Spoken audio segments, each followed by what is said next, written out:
ജയറാമേട്ട ഏറ്റവും സന്തോഷം നിറഞ്ഞ ഒരു നിമിഷമാണെന്ന് കഴിഞ്ഞ ദിവസം തന്നെ പറഞ്ഞു. ജീവിതത്തിലെ ഏറ്റവും സന്തോഷം നിറഞ്ഞ ജയറാം പാർവതി കുടുംബത്തിൻ്റെ ഏറ്റവും സന്തോഷം നിറഞ്ഞ നിമിഷം. ഇനി അതിലേക്ക് കടക്കാൻ മിനിറ്റുകൾ മാത്രം. എങ്ങനെയാണ്?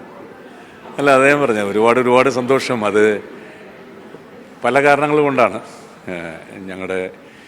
ഞങ്ങൾ രണ്ടുപേരിലും മാത്രം ഒതുങ്ങുന്ന സന്തോഷം ഞങ്ങൾക്ക് രണ്ട് കുഞ്ഞുങ്ങളായി, കണ്ണനും ചക്കയും, ഞങ്ങളുടെ 4 പേരിലെ സന്തോഷങ്ങളായി മാറിയത്. പിന്നീട് ഞങ്ങളുടെ കുടുംബത്തിലേക്ക് വന്ന അടുത്ത എൻ്റെ മകളാണ് ഞങ്ങൾ ലിറ്റിൽ എന്ന് വിളിക്കുന്ന ഞങ്ങളുടെ താരിണി. അതിനുശേഷം ഞങ്ങൾക്ക് ഒരു മകനെ കൂടി കിട്ടി, മരുമകൻ എന്ന് പറയില്ല, മകൻ നവനീത്.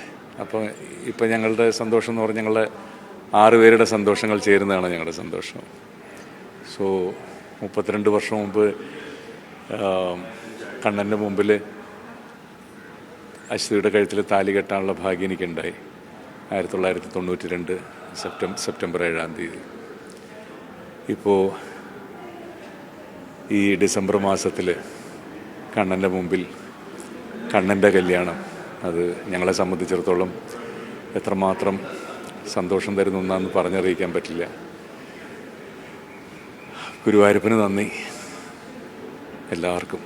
എല്ലാവരോടും നന്ദി, ഒരുപാട് സന്തോഷം. തീർച്ചയായും എല്ലാവർക്കും വളരെ സന്തോഷമുള്ളൊരു മുഹൂർത്തമാണ് നമ്മളിപ്പോൾ കാണാൻ പോകുന്നത്. നമ്മുടെ ജയറാമിൻ്റെയും പാർവതിയുടെയും പ്രിയപുത്രൻ വിവാഹം കഴിക്കാൻ പോവുകയാണ്. അപ്പോൾ നേരത്തെ തന്നെ ജയറാമേട്ടൻ പറഞ്ഞിട്ടുണ്ട് ഈ കാര്യങ്ങളൊക്കെ, മാധ്യമങ്ങളോടൊക്കെ വളരെ വ്യക്തമാക്കിയിട്ടുള്ള കാര്യമാണ്. വളരെ സന്തോഷമുള്ള, മനസ്സ് നിറയുന്നൊരു കാര്യമുണ്ടല്ലോ. പ്രത്യേകിച്ച് ജയറാമേട്ടനെ സംബന്ധിച്ചിടത്തോളം ഗുരുവായൂരപ്പൻ എന്ന് പറയുന്നത് മനസ്സിലകത്താണ്. അപ്പോൾ അതുകൊണ്ട് തന്നെയാണ് ചക്കിയുടെ വിവാഹവും ഇവിടെ തന്നെയാണ്. അപ്പോൾ അതുപോലെ കാളിദാസും ഇപ്പോൾ വിവാഹം കഴിക്കുകയാണ്. ഏറെ സന്തോഷം നിറഞ്ഞ നിമിഷത്തിലാണ്. എല്ലാവിധ ഭാവുകങ്ങളും കൈരളി TV വേണ്ടി ഈ വധൂവരന്മാർക്ക് നേരുകയാണ്.